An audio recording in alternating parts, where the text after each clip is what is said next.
ونستعينه ونستغفره ونعوذ بالله من شرور أنفسنا ومن سيئات أعمالنا من يهده الله فلا مضل له ومن يضلل فلا هادي له وأشهد أن لا إله إلا الله وحده لا شريك له وأشهد أن محمدا عبده ورسوله أما بعد فإن خير الحديث كتاب الله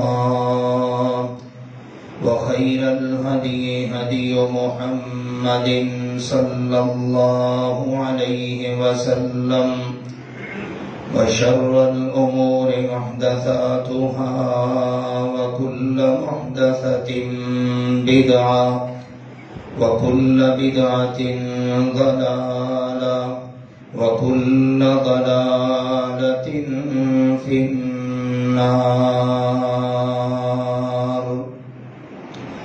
يا أيها الذين آمنوا اتقوا الله حق تقاته ولا تموتن إلا وأنتم مسلمون. يا أيها الناس اتقوا ربكم الذي خلقكم من نفس واحدة وخلق منها زوجها وبث منهما رجالا كثيرا ونساء واتقوا الله الذي تساءلون به والأرحام إن الله كان عليكم رقيبا. يا أيها الذين آمنوا اتقوا الله وقولوا قولا سديدا يصلح لكم أعمالكم ويغفر لكم ذنوبكم ومن يطع الله ورسوله فقد فاز فوزا عظيما. أما بعد فأعوذ بالله من الشيطان الرجيم. بسم الله الرحمن الرحيم. قاف والقرآن المجيد بل عجبوا أن جاءهم منذر منهم فقال الكافرون هذا شيء عجيب أإذا متنا وكنا ترابا ذلك رجع بعيد قد علمنا ما تنقص الأرض منهم وعندنا كتاب حفيظ بل كذبوا بالحق لما جاءهم فهم في أمر مريج أفلم ينظروا إلى السماء فوقهم كيف بنيناها وزيناها وما لها من فروج والأرض مددناها وألقينا فيها رواسي وأنبتنا فيها من كل زوج بهيج تبصرة وذكرى لكل عبد منيب ونزلنا من السماء ماء مباركا فأنبتنا به جنات وحب الحصيد والنخل والنخل باسقات لها طلع نضيد رزقا للعباد وأحيينا به بلدة ميتا كذلك الخروج كذبت قبلهم قوم نوح وأصحاب الرس وثمود وعاد وفرعون وإخوان لوط وأصحاب الأيكة وقوم تبع كل كذب الرسل فحق وعيد أفعينا بالخلق الأول بل هم في لبس من خلق جديد وقال سبحانه وتعالى إن الذين هم من خشية ربهم مشفقون والذين هم بآيات ربهم يؤمنون والذين هم بربهم لا يشركون والذين يؤتون ما آتوا وقلوبهم وجلة أنهم إلى ربهم راجعون أولئك يسارعون في الخيرات وهم لها سابقون.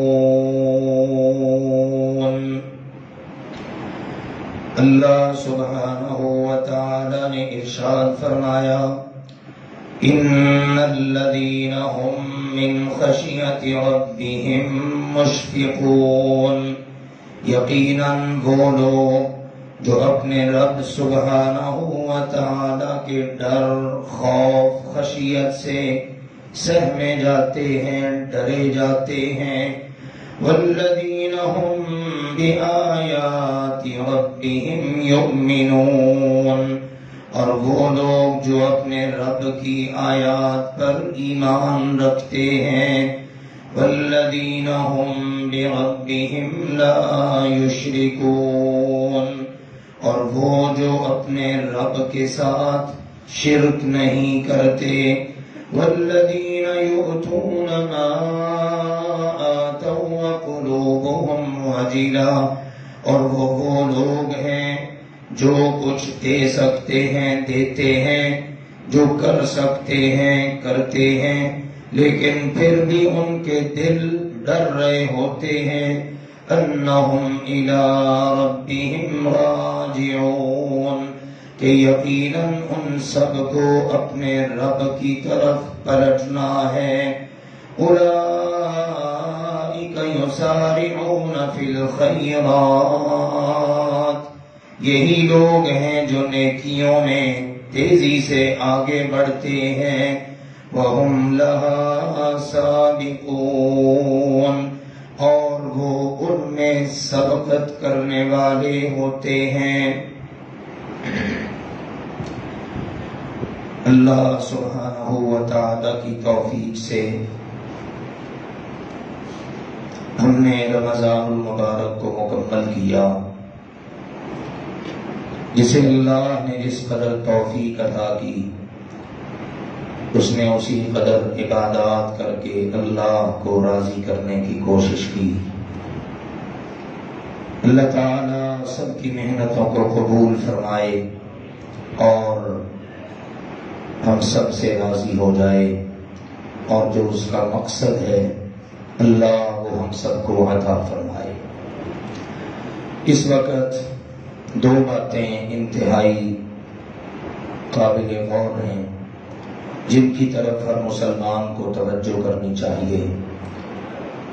پہلی بات یہ ہے کہ ہر شخص اس بات کی فکر کرے کہ میں نے جو کچھ کیا اللہ سبحانہ و تعالی اس کو اپنی بارگاہ میں قبول فرما لے. یہ سب سے اہمیت کی حامل بات ہے. ہم اللہ کے نبیوں کے تذکرے پڑھتے ہیں قرآن پاک میں، نیک لوگوں کا ذکر پڑھتے ہیں، ہمیں ان کی باتوں میں جا بجا یہ بات ملتی ہے کہ انہیں سب سے زیادہ اس بات کی فکر ہوتی کہ ہم نے اللہ کی بارگاہ میں جو کیا، جو نذرانہ پیش کیا، جو عبادت کی، اللہ تعالیٰ اس کو اپنی بارگاہ میں قبول فرما لے۔ دیکھیے سیدنا ابراہیم اور سیدنا اسماعیل علیہم الصلاۃ والسلام اللہ کے دو برگزیدہ پیغمبر ہیں، بڑے بلند مرتبے پر فائز ہیں۔ ایک کا لقب ہے خلیل اللہ اور دوسرے ہیں ان کا لقب ہے نبی اللہ۔ ایک اللہ کا بہت پیارا دوست کہ دوستی کے اس مرتبے پر سوائے محمد کریم صلی اللہ علیہ وسلم کے اور کوئی فائز ہی نہیں ہوا، اور دوسرے کون ہیں؟ اللہ کے نام پر اپنے آپ کو ذبح ہونے کے لیے پیش کر دینے والے۔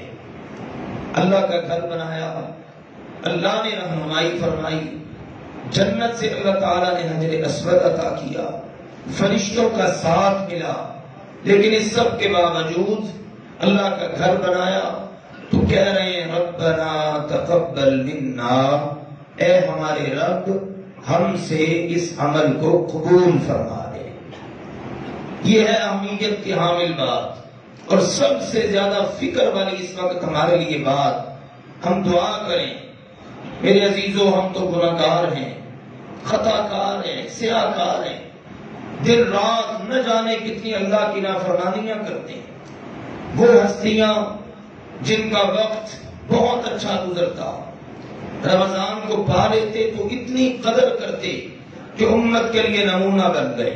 سلف صالحین، گزرے ہوئے نیک لوگ جب رمضان مکمل کر لیتے نا تو صرف یہ نہیں کہ رمضان میں ہی دعائیں کی ہیں یا رمضان کے اینڈ پر دعا کر لی یا عید کے موقع پر دعا کر لی، تاخیراتوں میں اہتمام کر لیا، نہیں، بلکہ رمضان گزرنے کے 6 ماہ بعد تک پورے 6 ماہ دعائیں ہو رہی ہیں اللہ جو ہم نے کیا تھا اس کو قبول فرما لے۔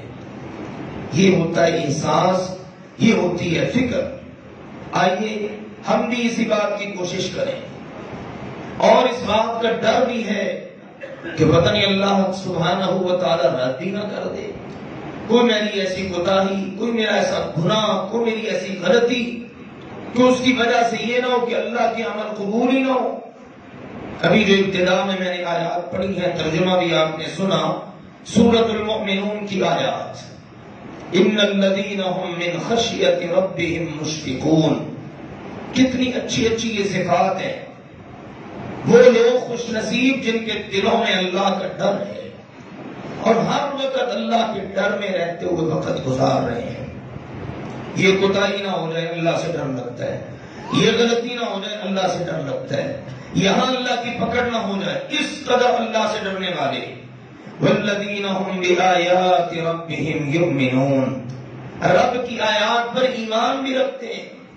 والذین هم بربهم لا یشرکون، اللہ کے ساتھ شرک بھی نہیں کرتے۔ کتنی اعلیٰ اور اچھی صفات ہے، اللہ کا ڈر ہونا، اللہ کی باتوں پر، آیات پر ایمان کا ہونا، اللہ کے ساتھ شرک کا نہ ہونا جو سب سے خطرناک گناہ ہے، اور والذین یؤتون ما آتوا، جو کر سکتے ہیں کرتے ہیں، جو دے سکتے ہیں دیتے ہیں، بدنی عبادات، زبانی عبادات، مالی عبادات، جتنی ہمت طاقت ہے اس کے مطابق جو کر سکتے ہیں کرتے ہیں، لیکن وقلوبہم وجلہ، ان کے دل پھر بھی ڈر رہے ہوتے ہیں، ان کے دلوں میں خوف طاری ہوتا ہے، دل دہن رہے ہوتے ہیں، انہم الی ربہم راجعون، کہ انہوں نے پلٹ کے اپنے رب کے پاس جانا ہے۔ قیامت کے دن جب پٹاری کھلے گی، قیامت کے دن جب نامہ عمل ملے گا تو پتہ نہیں اعمال کا کیا بنے گا۔ جب یہ آیات رسول اکرم صلی اللہ علیہ وآلہ وسلم نے پڑھی تو ہماری ماں سیدہ عائشہ صدیقہ رضی اللہ تعالی عنہا بیان کرتی ہیں کہ میں نے عرض کیا اللہ کے نبی صلی اللہ علیہ وسلم یہ کون لوگ ہیں؟ کرتے بھی سارا کچھ ہے، پھر بھی ڈر رہے ہیں کہ رب کی طرف پلٹنا ہے، کہیں یہ زنا کرنے والے تو نہیں، یہ کہیں شراب پینے والے تو نہیں، اس طرح کے یعنی کافر تو نہیں ہے، ممکن ان میں کوئی کبیرہ گناہ پایا جاتا ہو؟ تو سنیے غور کے ساتھ اللہ کے پیارے نبی کریم صلی اللہ علیہ وسلم نے کیا جواب دیا؟ فرمایا لا یا بنت الصدیق، اے صدیق کی بیٹی ایسا نہیں ہے. اے صدیق کی بیٹی، اس طرح تو سمجھ رہی ہے نا کہ وہ شراب پیتے ہوں گے، زنا کرتے ہوں گے، کچھ چوری کو کبیرہ گناہ ان میں ہوگا، ایسا نہیں ہے.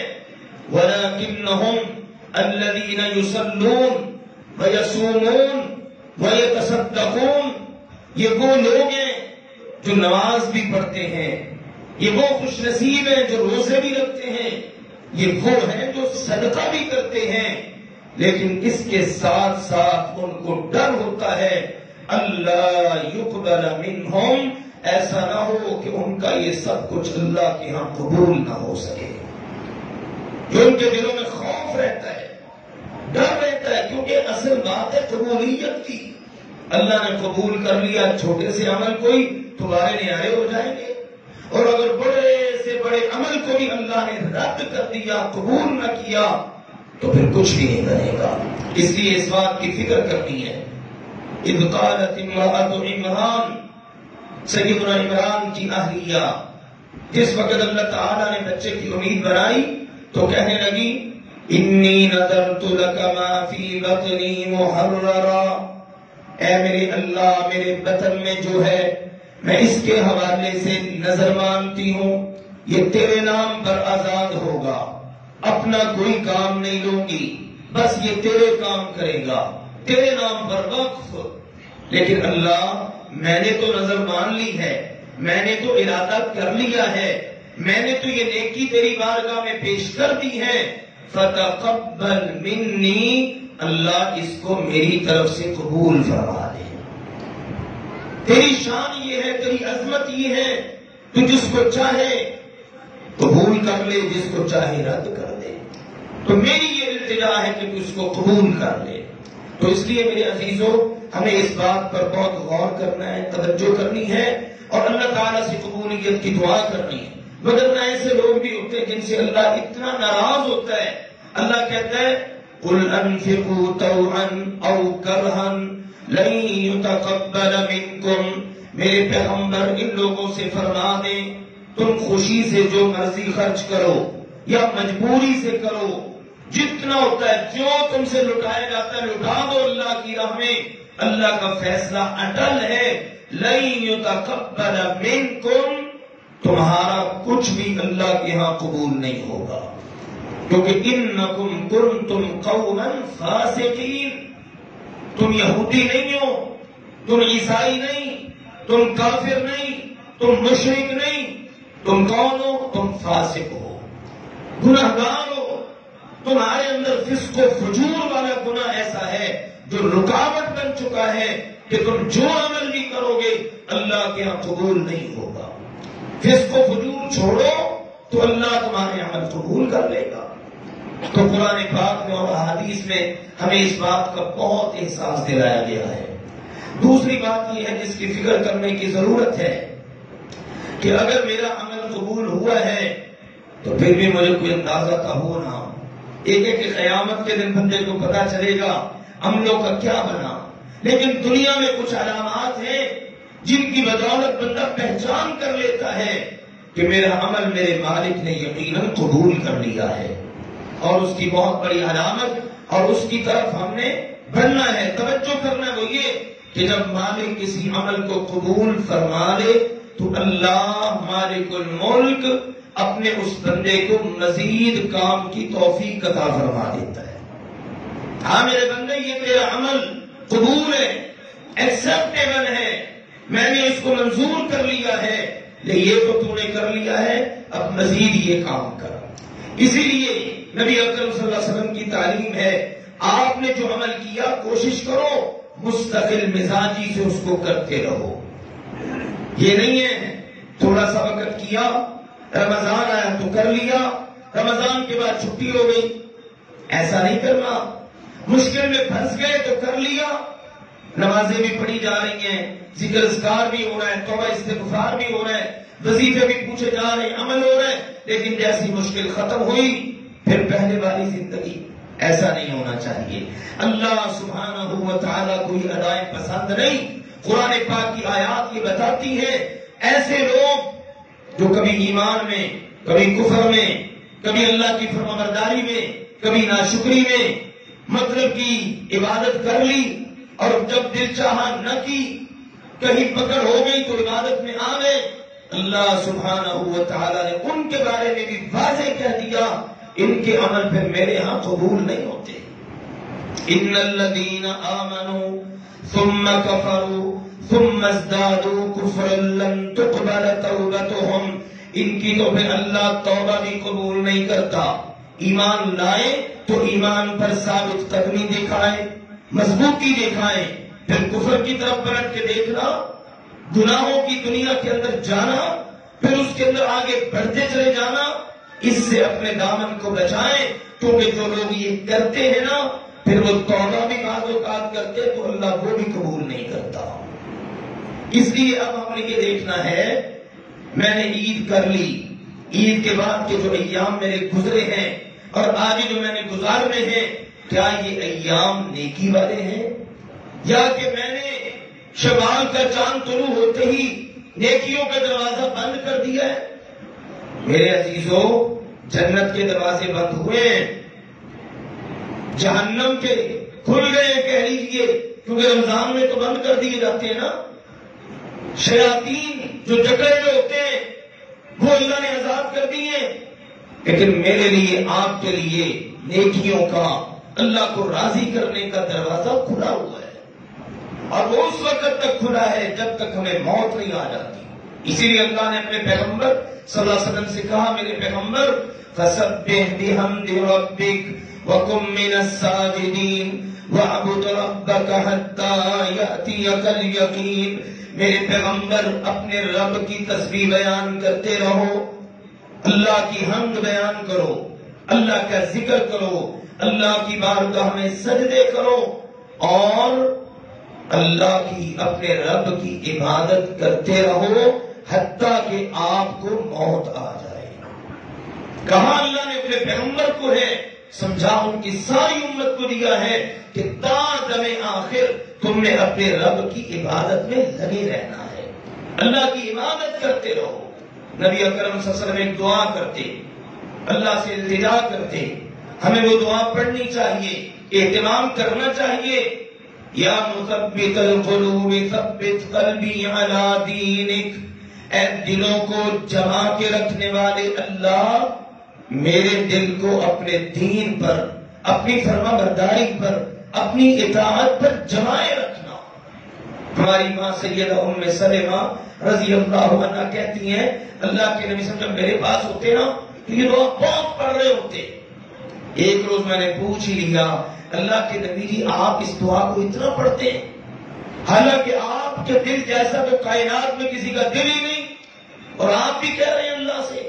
تو فرمایا ام سلمہ، یہ جو دل ہے نا یہ رحمان کی 2 انگلیوں کے درمیان میں ہے، رحمان جدھر چاہتا ہے ادھر پھیر دیتا ہے، اور بندے کی توجہ دیکھتا ہے۔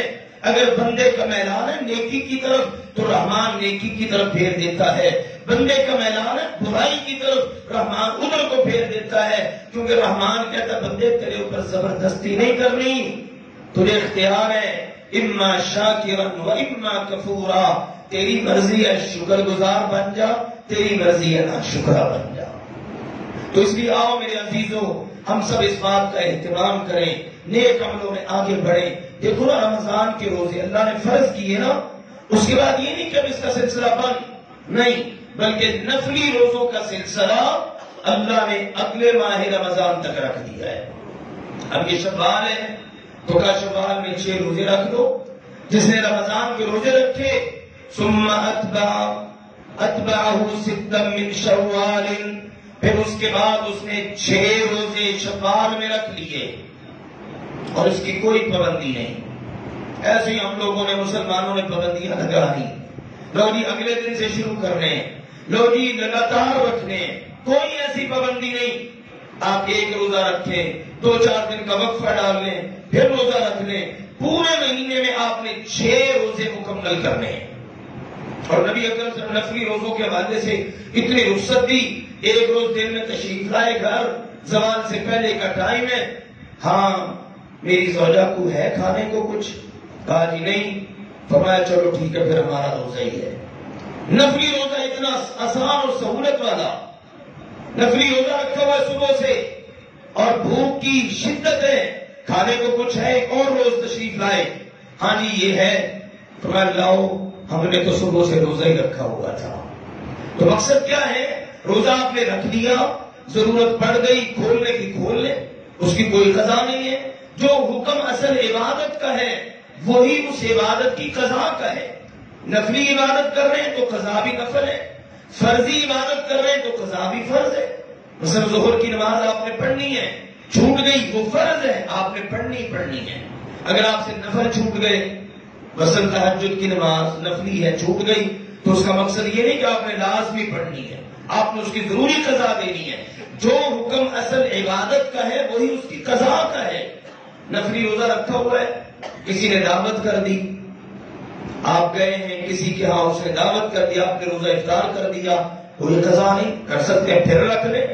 تو مقصد یہ بڑی آسانیاں، بڑی سہولتیں ہیں. تو اس لیے یہ 6 روزے رکھنے ہیں.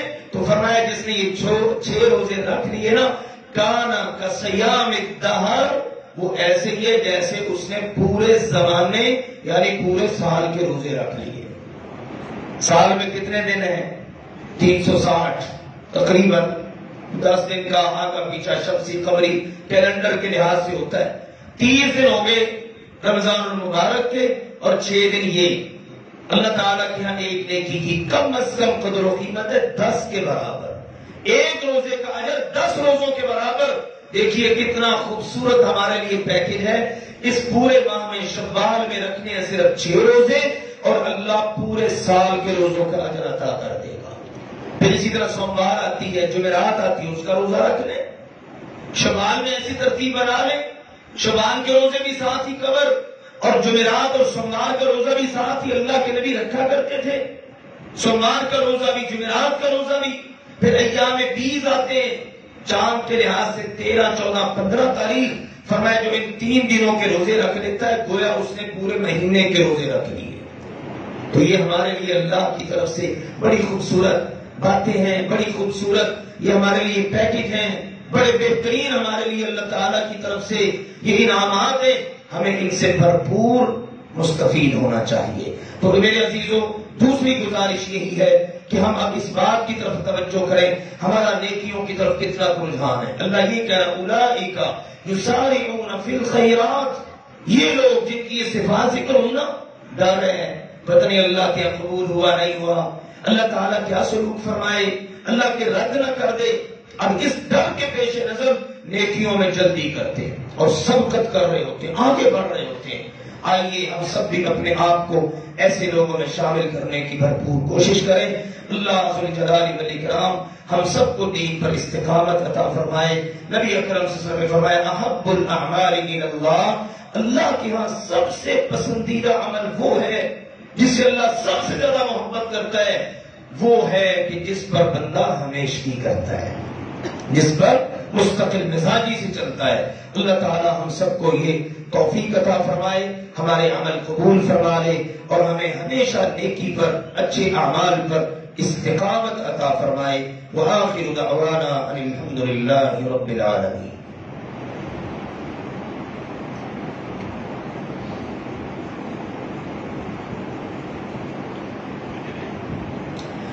الحمد لله نحمده ونستعينه ونستغفره ونعوذ بالله من شرور أنفسنا ومن سيئات أعمالنا، من يهده الله فلا مضل له ومن يضلل فلا هادي له، وأشهد أن لا إله إلا الله وحده لا شريك له، وأشهد أن محمدا عبده ورسوله.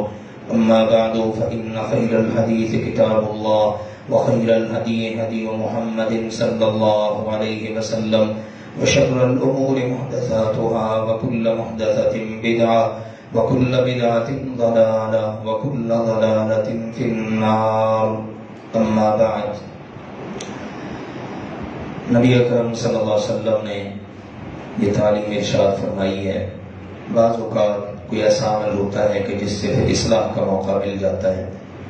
حکم یہ ہے کہ جس وقت آپ جمعے کے لیے تشریف لائیں، اگر جمعہ ہو بھی رہا ہو تو آپ 2 رکعت پڑھ کے بیٹھیں۔ سیدنا عبداللہ رضی اللہ تعالیٰ عنہ آئے تو آ کے بیٹھ گئے۔ آپ نے پوچھا صلیت رکعتین، 2 رکعتیں پڑھ لی ہیں؟ کہا جی نہیں۔ قم فصلی رکعتین، آپ خطبہ ارشاد فرما رہے ہیں اور آپ نے دیکھا کہ وہ آ کے بغیر 2 رکعتیں پڑھے بیٹھ گئے، تو آپ علیہ الصلوۃ والسلام نے پھر ارشاد فرمایا اے عبداللہ کھڑے ہو جاؤ اور اٹھ کر 2 رکعتیں پڑھو۔ تو یہ اس بات کی رہنمائی ہے کہ ہم جب بھی مسجد میں آئیں تو 2 رکعتیں پڑھ کے بیٹھیں۔ پھر یہ ہے کہ ہمیں اس میں آسانی بھی رہتی ہے۔ پھر یہ نہیں ہے کہ دوسرا خطبہ شروع ہو تو پھر اس وقت اٹھ کے پڑھیں، ایسا کوئی جواز نہیں ہے۔ بیٹھنے سے پہلے آپ نے 2 رکعتیں پڑھنی ہیں۔ اللہ تعالیٰ ہم سب کو سنت کے مطابق عمل کی توفیق عطا فرمائے۔ اللهم اشفنا واشف مرضانا ومرضى المسلمين، اللهم اقض حاجاتنا وحاجات المسلمين، اللهم اعزنا ولا تذلنا، اللهم اكرمنا ولا تهنا، اللهم اعطنا ولا تحرمنا، اللهم زدنا ولا تنقصنا، ربنا آتنا في الدنيا حسنة وفي الآخرة حسنة وقنا عذاب النار، يا مثبت القلوب ثبت قلوبنا على دينك وطاعتك، اللهم انفعنا بما علمتنا وعلمنا ما ينفعنا وزدنا علما، اللهم اغفر لنا ولوالدينا ولأساتذتنا ولجميع المسلمين والمسلمات والمؤمنين والمؤمنات الأحياء منهم والأموات، اللهم إنا نسألك من الخير كله عاجله وآجله ما علمنا منه وما لم نعلم، ونعوذ بك من الشر كله عاجله وآجله ما علمنا منه وما لم نعلم، سبحان ربك رب العزة عما يصفون وسلام على المرسلين والحمد لله رب العالمين۔